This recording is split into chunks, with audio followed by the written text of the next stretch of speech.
इस एपिसोड की शुरुआत में हम देखते हैं कि पूरा रूम खून से भरा हुआ था और सिया को अपने सामने हियंग की स्पिरिट दिखाई देती है और वो सिया के पीछे अपनी फिंगर पॉइंट कर रही थी। सिया दिखती है कि उसके पीछे एक और लड़की खड़ी हुई थी और उसने भी हियंग के जैसे ही स्कूल ड्रेस पहन रखी थी। खैर, जैसे ही वो लड़की सिया पर हमला करती है तो अचानक से उसकी नींद खुल जाती है क्योंकि ये उसका नाइटमेयर था। अब अगले दिन सिया हायंग को इसके बारे में बताती है तो हायंग ये कहती है कि हो सकता है कि उस कर्ज के पीछे दो व्यक्ति होंगे।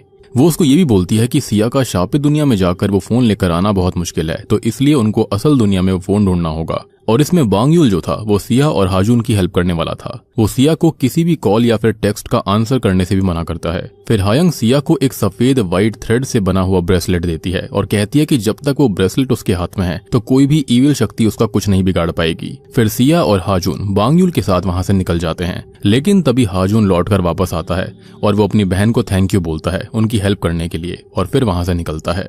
अब फिर हाजुन बांगयुल से पूछता है कि क्या उसकी बहन कभी अपने घर से बाहर नहीं निकल सकती, तो बांगयुल कहता है कि अगर वो घर से बाहर निकली तो उसकी बॉडी झेल नहीं पाएगी, लेकिन वो कुछ ना कुछ सॉल्यूशन निकालेगा। लेकिन ये बात समझ में नहीं आई थी कि आखिरकार ऐसा हुआ कैसे। खैर, इसके बाद फिर वो दोनों हाजुन के घर के लिए निकल पड़ते हैं और उधर हम ग्योनवू को देखते हैं जो कि हॉस्पिटल से चुपके से भागकर सिया के अपार्टमेंट आ जाता है, लेकिन वहां अंदर नारी पहले से ही थी। तो ग्योनवू उसको अपने अपार्टमेंट में ले जाता है क्योंकि उनकी नेबर अपने अपार्टमेंट से बाहर निकल रही थी। फिर हम हाजुन, सिया और बांगयुल को देखते हैं और वो तीनों हाजुन के घर में थे। अब हाजुन जो था वो ह्योंगवुक के लैपटॉप में उसकी हिस्ट्री को चेक कर रहा था ताकि उनको पता चल सके कि ह्योंगवुक को वो गिरिगो ऐप कहां से मिला था। तो उनको पता चलता है कि ह्योंगवुक डिस्कॉर्ड पर काफी एक्टिव था, तो वो उसका डिस्कॉर्ड चेक करने लगते हैं कि तभी उन्हें मिन्सू नाम के एक लड़के की ऑडियो कॉल आती है। अब ये कॉल डिस्कॉर्ड पर आई थी तो हाजुन माइक ऑफ करके मिन्सू से ह्योंगवुक बनकर बात कर रहा था और उन्हें मिन्सू से पता चलता है कि वो बहुत डर गया था क्योंकि ह्योंगवुक के बारे में रूमर्स थे कि वो खत्म हो चुका है। खैर, फिर वो तीनों ही मिन्सू को मिलने के लिए कहते हैं तो वो कहता है कि वो ह्योंगवुक से यूजुअल वाली जगह पर मिलेगा। अब वो तीनों काफी प्रॉब्लम में थे क्योंकि उनको नहीं पता था कि ह्योंगवुक मिन्सू से कहां पर मिलता था, लेकिन हाजुन ह्योंगवुक की गूगल मैप एक्टिविटी चेक करता है। उसको पता चलता है कि मिन्सू और ह्योंगवुक एक स्कूल के पास मिला करते थे।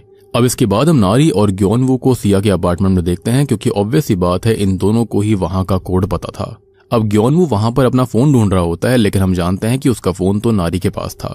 खैर, उसे अपना फोन कहीं नहीं मिलता तो वो नारी से उसका फोन मांगता है और खुद की वीडियो देखता है जो कि नारी ने रिकॉर्ड करी थी। अब हमको सिया, बांगयुल और हाजुन को दिखाया जाता है और वो मिन्सू से मिलने आए थे, लेकिन मिन्सू बांगयुल को देखकर वहां से भागने लगता है और वो उन तीनों को बहुत भगाता है और एक बिल्डिंग की रूफ पर चढ़ गया था और लैडर नीचे फेंक देता है। लेकिन सिया उसका पीछा करती है और क्योंकि वो एथलीट थी तो वो आसानी से जंप करके रूफ पर कूद जाती है। फिर वहां बांगयुल और हाजुन भी आ गए थे और वो तीनों मिन्सू से सवाल पूछने लगते हैं। फिर उन्हें मिन्सू से पता चलता है कि वो ह्योंगवुक को उसकी मेडिसिन देने के लिए मिलता था और आपको याद हुआ कि हमने ह्योंगवुक को स्कूल के अंदर किसी तरह की पिल्स लेते देखा था, तो वो पिल्स उसको मिन्सू नहीं दी थी। और सबसे बड़ी बात यह है कि ह्योंगवुक को पहले से पता होना चाहिए था कि विश मांगने के बाद क्या होगा, यानी कि इसके परिणाम उसको पहले से पता थे क्योंकि उस लिंक के साथ पोस्ट के अंदर सब कुछ लिखा गया था जो कि डिस्कॉर्ड के अंदर डाली गई थी। और सबसे बड़ी बात कि अब उस पोस्ट को ओनर ने डिलीट कर दिया था। फिर मिन्सू उनको बताता है कि वो पोस्ट ह्योंगवुक के स्कूल की ही हॉरर स्टोरी के बारे में थी और उस पोस्ट के अंदर दो स्कूल गर्ल्स की फोटो थी और उनका नाम था शीवॉन और हियंग। कहा जाता है कि हियंग जो थी वो असल में एक शेमन की बेटी थी। फिर सिया मिन्सू को बताती है कि ह्योंगवुक खत्म हो चुका है और ये सुनकर वो बहुत दुखी था। खैर, अब ये तीनों ही मिन्सू को अपनी कार में बैठा लेते हैं और हाजुन जो होता है वो ह्योंगवुक के लैपटॉप के अंदर से उसी डिलीट करी गई पोस्ट को रिकवर करने की कोशिश कर रहा था। उसे वो पोस्ट मिल जाती है और वो एक फोटो थी जिसके अंदर दो स्कूल की लड़कियां थी और दोनों की यूनिफॉर्म सिया और हाजुन के स्कूल जैसी थी। ये दोनों ही लड़कियां असल में उन्हीं के स्कूल में पढ़ती थीं और मिन्सू बताता है कि लेफ्ट वाली शिवॉन थी और राइट वाली हियंग जो कि शेमन की बेटी है। फिर बांगयुल मिन्सू से उस शेमन के घर का एड्रेस पूछते हैं, लेकिन मिन्सू को बस इलाका पता था, घर नहीं पता था। फिर बांगयुल ये सारी बातें हायंग को बताता है और सिया बताती है कि उसने दो लड़कियों को देखा था, लेकिन उसने उनका फेस नहीं देखा। आपको याद होगा उसका वो नाइटमेयर जिसके अंदर दो लड़कियां थी। खैर, हम ये भी देखते हैं कि हायंग को कुछ ऐसा पता था जो कि शायद बहुत ही ज्यादा इंपॉर्टेंट हो सकता है। अब बांगयुल, हाजुन और सिया जो होते हैं वो हियंग के घर वाले इलाके में पहुंच जाते हैं। बांगयुल कार में से अपने डिवाइन डैगर और डिवाइन कंपास को निकालता है जो कि उसे इविल स्पिरिट्स की प्रेजेंस के बारे में बताता है। फिर बांगयुल उन दोनों को पहले ही बता देता है कि अगर किसी घर की छत पर उन्हें फ्लैग लगा दिखाई दे तो अंदर मत जाना। फिर वो उस एरिया की सबसे ऊपर वाली जगह पर जाते हैं और पूरा एरिया बंद पड़ा हुआ था, लेकिन वहां पर एक घर में लाइट जल रही थी। तो वो तीनों वहां पर जाते हैं और देखते हैं कि वो एक शॉप थी और उसकी ओनर असल में एक बूढ़ी महिला थी। अब वो तीनों वहां से कुछ चीजें खरीदते हैं और फिर वो ओल्ड लेडी से उस शेमन और उसकी बेटी के बारे में पूछताछ करते हैं।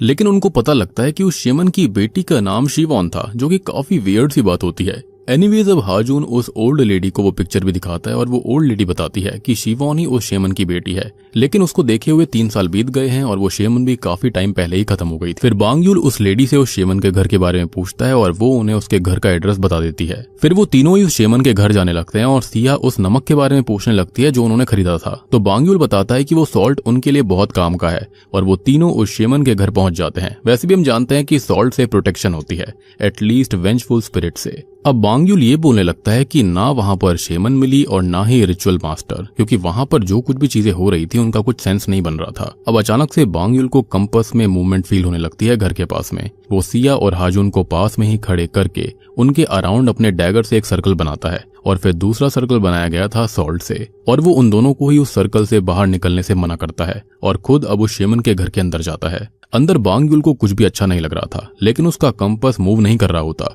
तो वो पूरे घर को अच्छे से एक्सप्लोर करने लगता है। अब बाहर हाजून जो होता है वो सिया के फोरहेड पर बैठे हुए मच्छर को मारने के लिए उसके माथे पर मार देता है, जिस वजह से सिया सर्कल से बाहर चली गई थी। अब उसे वहां पर 2 स्कूल गर्ल्स में से एक की स्पिरिट दिखती है, लेकिन सिर्फ उसे ही दिखाई दे रही थी। फिर उधर घर के अंदर बांग यूल को एक वॉल के पीछे एक सीक्रेट दरवाजा मिलता है जो कि वॉलपेपर से ढका गया था और उसके पीछे वॉल पर खून से बने हुए टेलिस्मैन्स थे। और जब बांग यूल वो दरवाजा खोलता है तो वो हैरान रह जाता है, क्योंकि अंदर बहुत ही डरावनी चीजें थी और अंदर एक वूडू वाला रिचुअल करा गया था और वही एक स्कूल गर्ल की ड्रेस भी थी जिसके अंदर कुछ बाल थे और उसके ऊपर एक टेलिस्मैन भी था जो कि किसी से प्रोटेक्शन के लिए बनाया गया था। अब क्योंकि बांग यूल को तो कुछ भी समझ में नहीं आ रहा होता, तो वो हर एक चीज की फोटो क्लिक करने लगता है ताकि वो सारी चीजों को हायंग को दिखाएगा। अब उसे वहां पर एक छोटा सा दरवाजा भी दिखता है और जब वो उसको खोलता है तो उसके पीछे खिड़की थी और खिड़की के अंदर मरी हुई रेवन बर्ड्स फंसी हुई थी। Damn this raven bird again. अब बाहर सिया उस स्कूल गर्ल की स्पिरिट का पीछा करती है और उसके पीछे हाजून भी चला गया था, यानी कि ये प्रोटेक्शन सर्कल से बाहर थे। और सिया देखती है कि उस लड़की की स्पिरिट उसे जमीन की तरफ पॉइंट करके कुछ बताना चाह रही थी और अचानक वो गायब हो जाती है।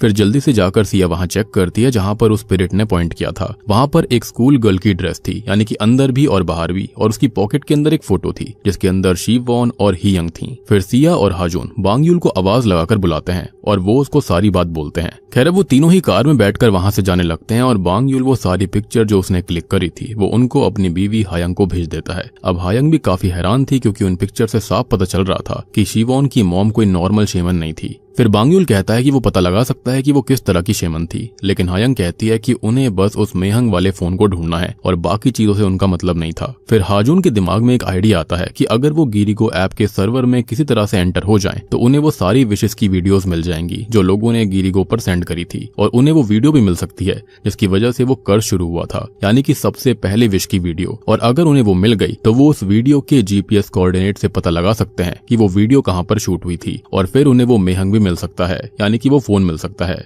लेकिन इसमें एक दिक्कत थी कि वीडियो बस रजिस्टर्ड सर्वर से ही डाउनलोड हो सकती है और इसका सॉल्यूशन सिया के पास था। वो बताती है कि कोच मैम के कंप्यूटर से वो वीडियो डाउनलोड कर सकते हैं। फिर वो तीनों सीधे स्कूल पहुंच जाते हैं और कोच के वहां से जाने का इंतजार करते हैं। अब जैसे ही कोच वहां से जाती है तो बांग यूल कार में इंतजार करता है और सिया और हाजून जो होते हैं वो स्कूल के पीछे बने हुए फेंसिस में जो होल्स थे उसमें से निकलकर स्कूल में एंटर कर जाते हैं। अब फेंसिस के अंदर ये जो होल था वो असल में सिया ने ही बनाया था ताकि वो वहां पर आकर चुपके से एक्स्ट्रा प्रैक्टिस कर सके, विच एक्सप्लेन्स कि वो इतनी अच्छी एथलीट क्यों थी। थोड़ा बहुत तो एक्स्ट्रा रगड़ना ही पड़ता है। एनीवेज अब ये दोनों ही प्रैक्टिस रूम में चले जाते हैं और वहां पर जाना बहुत आसान था, क्योंकि दरवाजे के लॉक का पिन जो था वो 1 2 3 4 था और सिया बताती है कि कोच हर चीज का पासवर्ड 1 2 3 4 ही रखती है और उसके कंप्यूटर का पासवर्ड भी यही था। खैर अब उनको गिरिगो का सर्वर मिल जाता है और वहां पर ढेर सारे लोगों ने अपनी विशेष वाली वीडियोस डाल रखी थी और वहीं उनको नारी की विश वाली वीडियो भी मिल जाती है, जहां पर उसने विश मांगी थी कि उसे 2 लोगों की मौत चाहिए, लेकिन हमें बस हियोंग वुक का नाम बताया जा रहा था, हमें दूसरा नाम बताया नहीं जाता। और वो विश नारी ने तब मांगी थी जब वो क्लब के अंदर गई थी चुपके से और उसके कजन ब्रदर सिस्टर ने उसके लिए कार्ड बनाया था। खैर वहां पर उसने बहुत ही शराब भी पी रखी थी।